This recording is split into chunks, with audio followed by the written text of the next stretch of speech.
Breaking खबर हमने सुनाई कि वो चिट्ठी लिखी गई है, उस पर एक छोटी सी आपकी टिप्पणी चाहूंगा। और उसके साथ साथ ये समझना चाहूंगा कि उत्तर प्रदेश के चुनाव में बार बार प्रधानमंत्री नरेंद्र मोदी का जाना ये क्या कहता है?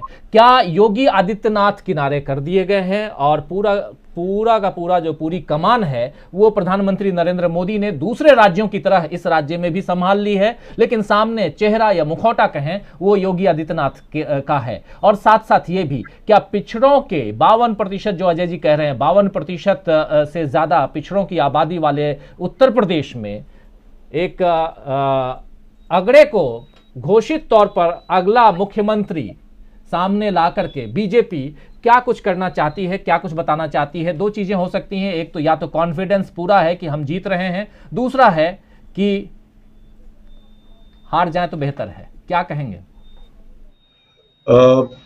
दूसरी बात में तो मुझे थोड़ा शक है, कोई चाहेगा नहीं कि हार जाए, लेकिन जिस तरीके से चुनाव का संचालन हो रहा है, जिस तरह से सारी योजनाएं बनाई जा रही है, उससे लगता है कि ये बात हमेशा है कि कहीं भी चुनाव होते हैं, ये प्रधानमंत्री मोदी का चेहरा तो पार्टी सामने रखती ही है। बंगाल के जो जख्म थे, बंगाल में जो दूध के जली भाजपा है, तो वो यहाँ यूपी में छाछ भी फूक फूक के पी रही है। वो चाहते कि अगर हम नहीं जीते तो कम से कम मोदी के ब्रांड को नुकसान ना हो, उन्हें ये लगता है। जहां तक चुनाव के पहले सरकारी संसाधनों के दुरुपयोग की बात है, तो ये जो शिकायत उनकी की गई है चुनाव आयोग में, ये बिल्कुल जायज है। ये अनैतिक, गैर कानूनी तो नहीं, क्योंकि प्रधानमंत्री हैं, कहीं भी जाएं कोई कानूनी रूप से चुनाव आयोग उन्हें रोक नहीं सकता, लेकिन ये अनैतिक है। कोई कानून हमारे देश में ऐसा नहीं कि जवान बेटा बाप के सामने बीड़ी ना पिए या सिगरेट ना पिए, लेकिन ये माना जाता है कि पिताजी सामने खड़े तो बीड़ी या दारू ना पिए, पिताजी की इज्जत रखी जाए। तो चुनाव जब सामने है तो ये उन्हें चाहिए था कि इतनी इतनी परवाह करते। और एक और बात है कि जिस बेशर्मी से चुनाव आचार संहिताओं का दुरुपयोग हो रहा है, चुनाव के पहले जिस तरह से पैसा खर्च किया जा रहा है, इसके बेहतरीन उदाहरण मध्य प्रदेश के लोग देख चुके हैं।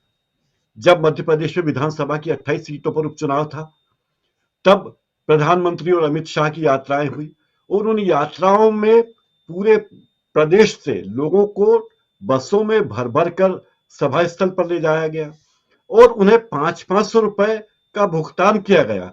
उनको 500-500 रुपए भुगतान किया गया सरकारी हिसाब से, और ये कहा गया कि इन लोगों को प्रधानमंत्री नरेंद्र मोदी स्वच्छता का संदेश देंगे, स्वच्छता के बारे में बताएंगे।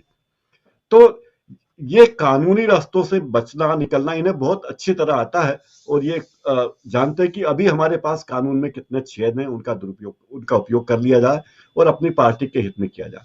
दूसरी बात है कि ये सब पैसे का उपयोग जिस तरह से हो रहा है, जिन जगह खर्च हो रहा है, अगर आप जानेंगे कि किन योजनाओं का शिलान्यास हो रहा है, किन परियोजनाओं का उद्घाटन हो रहा है, उन परियोजनाओं को संचालित कौन कर रहा है, उन योजनाओं के पीछे कौन से उद्योगपति हैं, कौन से व्यापारी हैं, तो आपको लगेगा कि एक वर्ग विशेष के लोगों को फायदा पहुंचाने की कोशिश है।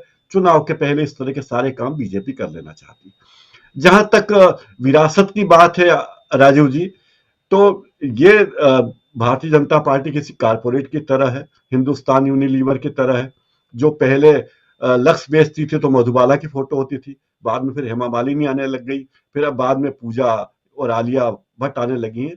तो ये सब इनकी ट्रेंड है कि जो चीज चल जाए, जो नारा चल जाए, हम उसके हमारा नारा वही है कि जो नारा हमें जिता दे, हमारा इससे नैतिकता से इससे कोई मतलब नहीं है। हिंदुस्तान यूनिलीवर का लक्ष्य है कि अधिक से अधिक माल बेचना, इनका लक्ष्य अधिक से अधिक वोट कमाना, इससे ज्यादा नैतिकता की बात मैं करता नहीं।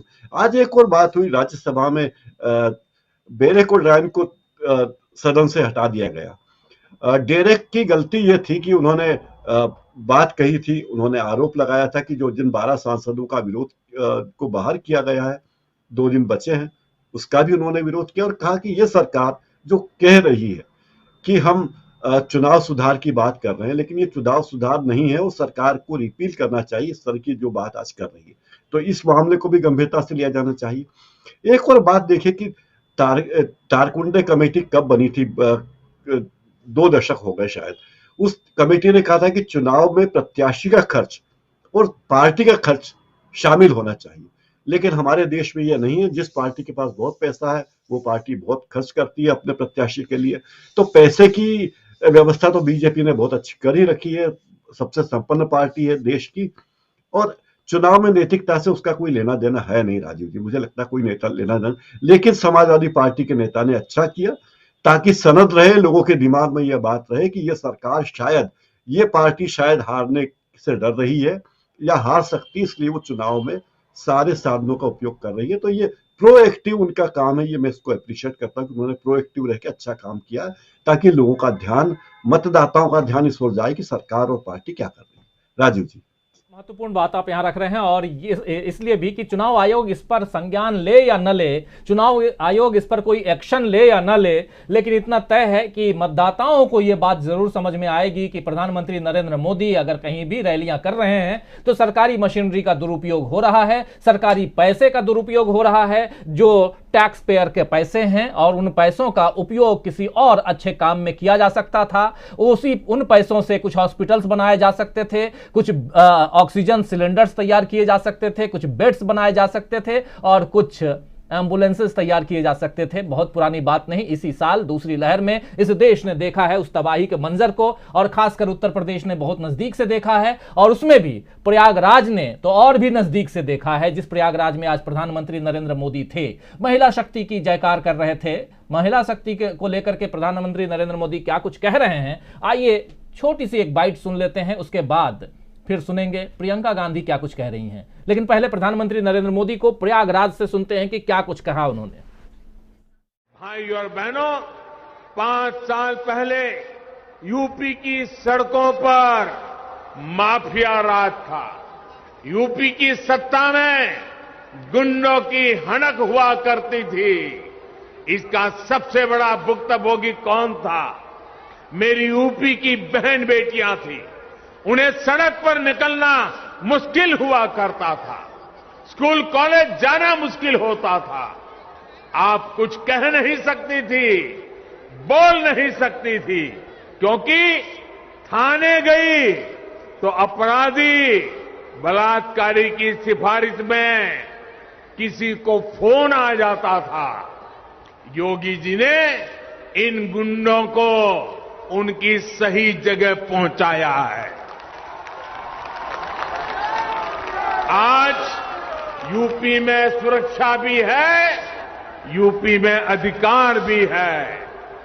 आज यूपी में संभावनाएं भी हैं, आज यूपी में व्यापार भी है। मुझे पूरा विश्वास है, जब हमारी माताओं बहनों का आशीर्वाद है, इस नई यूपी को कोई वापस अंधेरे में नहीं